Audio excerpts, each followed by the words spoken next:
Fubini's theorem. If function of x and y is continuous throughout the rectangular region, or where x is greater than or equal to a, less than or equal to b, and y is greater than or equal to c, less than or equal to d, then double integral over rectangular region r of the function x and y dA is equal to integral from c to d, integral from a to b f of x and y dx dy.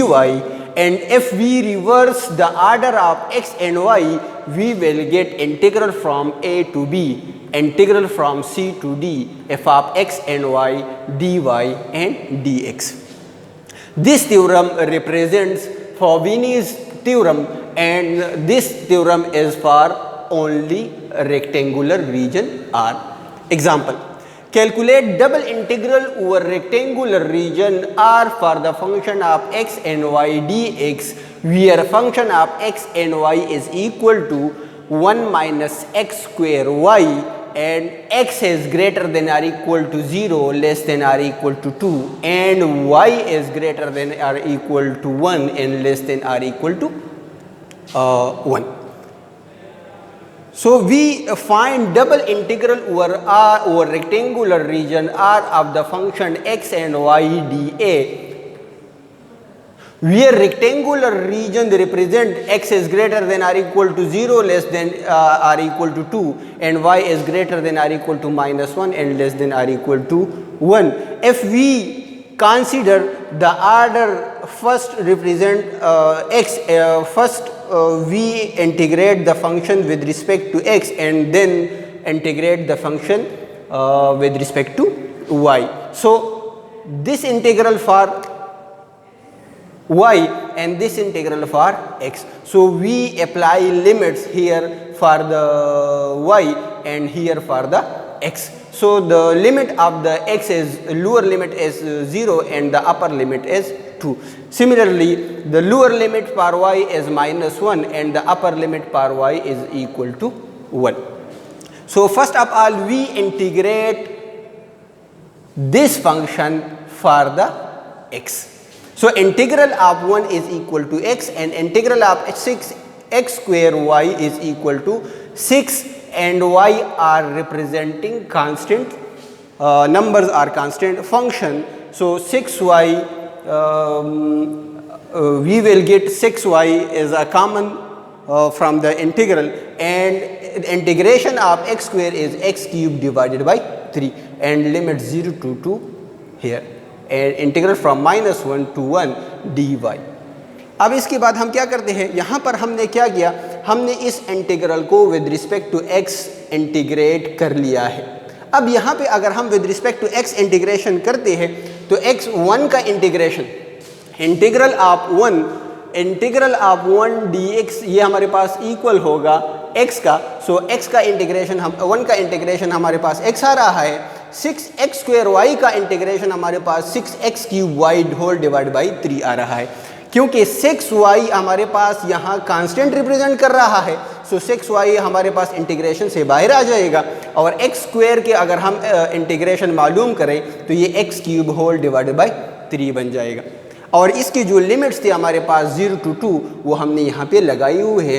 Integral from -1 to 1 and dy अपनी जगह पर है. इसके बाद हम क्या करते हैं, इसके बाद हम यहाँ पे ये लिमिट्स अप्लाई करते हैं. सो 3 1 is 3, 3 2 are 6, तो ये हमारे पास फर्दर इस तरह बन जाएगा x into x minus 2x cube y. अब यहाँ पे हम upper limit minus lower limit apply करेंगे. तो यहाँ पे x की जगह हम 2 पुट करेंगे, फिर यहाँ हम x की जगह 0 पुट करेंगे, और दोनों के दरमियान क्या लगाएंगे, माइनस लगाएंगे. तो अपर लिमिट हमारे पास 2 है, तो यहाँ x की जगह हम अपर लिमिट लगाएंगे, तो ये 2 minus 2 multiplied by 2 cube multiplied by y बन जाएगा. और यहाँ पर माइनस 0 पुट करने से हमारे पास रिजल्ट 0 आ जाएगा, और माइनस 0 लिखने की कोई ज़रूरत हमारे पास नहीं है. फर्दर यहाँ पे 2 अपनी जगह पर, 2 को जब हम 3 टाइम्स मल्टीप्लाई करते हैं फिर उसको 2 के साथ मल्टीप्लाई करें तो हमारे पास क्या आ जाएगा, 16 आ जाएगा. So integral from -1 to 1 2 - 16y dy. Now we want to find the integral of 2 minus 16y. So integral of 2 is equal to 2y and integral of 16y is equal to 16y square divided by 2. Now dividing 16 by 2, 2 1 is 2, 2 8 are 16, so 2y minus 8y square, और ये जो यहाँ पे हमारे पास limits थे वो हमारे पास अपनी जगह पर है। अब यहाँ पे हमने अपर लिमिट और लोअर लिमिट पुट करना है, तो यहाँ y की जगह हम 1 पुट करेंगे, यहाँ y की जगह हम -1 पुट करेंगे और दोनों के दरमियान क्या लगाएंगे, माइनस लगाएंगे। After calculation we will get the answer 4। तो यहाँ पे हमने यहाँ पे हमने integration with respect to x with respect to y कर ली है। अब अगर हम इंटीग्रेशन को रिवर्स करें, यानी ये हमारे पास dy और dx आ जाए, यहाँ पे x की लिमिट और यहाँ पे y की लिमिट आ जाए, तो तब भी अगर हम उसका रिज़ल्ट फाइंड करें तो हमारे पास रिज़ल्ट क्या आएगा, 4 आएगा। सिमिलरली हमारे पास दूसरा एक एग्जांपल है और वो एग्जांपल हमारे पास है, find the volume of a prism whose base is a triangle and the xy plane bounded by y is equal to x and x is equal to 1 and whose top lies in the plane f of x and y is equal to 3 minus x minus y।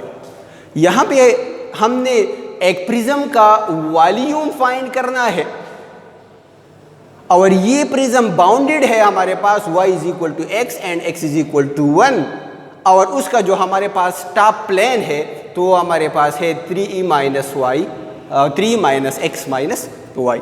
सो हमने चूंकि volume find करना है तो double integral over rectangular reason R function of x and y dA। अब यहाँ पे function of x and y की value तो हमारे पास 3 माइनस x माइनस y है, वो हम यहाँ पे लगा लेंगे। अगर हम first with respect to y integration करते हैं तो यहाँ पर dy आ जाएगा, और उसके बाद with respect to x integration करते हैं तो इसके बाद हमारे पास क्या आ जाएगा, dx आ जाएगा। लेकिन यहाँ पर लिमिट हमने क्या पुट कर दी है, x की लिमिट हमारे पास क्या होगी, y की लिमिट हमारे पास क्या होगी। तो यहाँ पे ये कह रहे हैं कि find the volume of a prism whose base is a triangle in the xy plane. So यहाँ xy प्लेन पे x की जो हमारे पास अपर वैल्यू है वो हमारे पास 1 रिप्रेजेंट कर रही है, तो xy प्लेन में इसकी जो लोअर वैल्यू होगी वो हमारे पास क्या होगी, 0 होगी। तो x इज बिटवीन 0 एंड 1, तो x की जो हमारे पास लिमिट्स आ रही है वो हमारे पास 0 एंड 1 है। सिमिलरली हमारे पास अगर y की लिमिट हम मालूम करना चाहें तो xy प्लेन में हम y की लिमिट मालूम करेंगे, तो y का जो अपर लिमिट हमारे पास आ रहा है वो x है और उसका जो लोअर लिमिट होगा वो हमारे पास क्या होगा, 0 होगा। तो यहाँ पर हमने x की लिमिट 0 to 1 और y की लिमिट्स 0 to x पुट की हुई है। तो सबसे पहले आपने इस फंक्शन को इंटीग्रेट करना है विद रिस्पेक्ट टू y, तो आपके पास ये रिजल्ट आ जाएगा। उसके बाद आप लोगों ने 0 to x पुट करनी है इस फंक्शन में, तो आपके पास ये रिजल्ट आ जाएगा। आफ्टर दैट अगर हम इसके बाद इसको इंटीग्रेट करें विद रिस्पेक्ट टू y, हमारे पास ये रिजल्ट आ रहा है, integral from 0 to 1 3x minus x square minus x square divided by 2 whole dx. Further, integral from 0 to 1 3x, इन दोनों का अगर हम LCM फाइंड करें तो ये हमारे पास 3x square divided by 2 आ जाएगा whole into dx। अब 3x को अगर हम इंटीग्रेट करते हैं तो हमारे पास आंसर क्या आएगा, 3x square divided by 2 आ जाएगा। इसी तरह -3 डिवाइड बाई 2 हमारे पास कांस्टेंट है, x स्क्वायर को इंटीग्रेट करने से ये x क्यूब डिवाइड बाई 3 बन जाएगा होल इनटू 0 to 1, क्योंकि ये हमारे पास x की जो लिमिट्स है वो 0 to 1 है, तो ये 3 के साथ कैंसिल हो जाएगा। 3x square divided by 2 minus x cube divided by 2।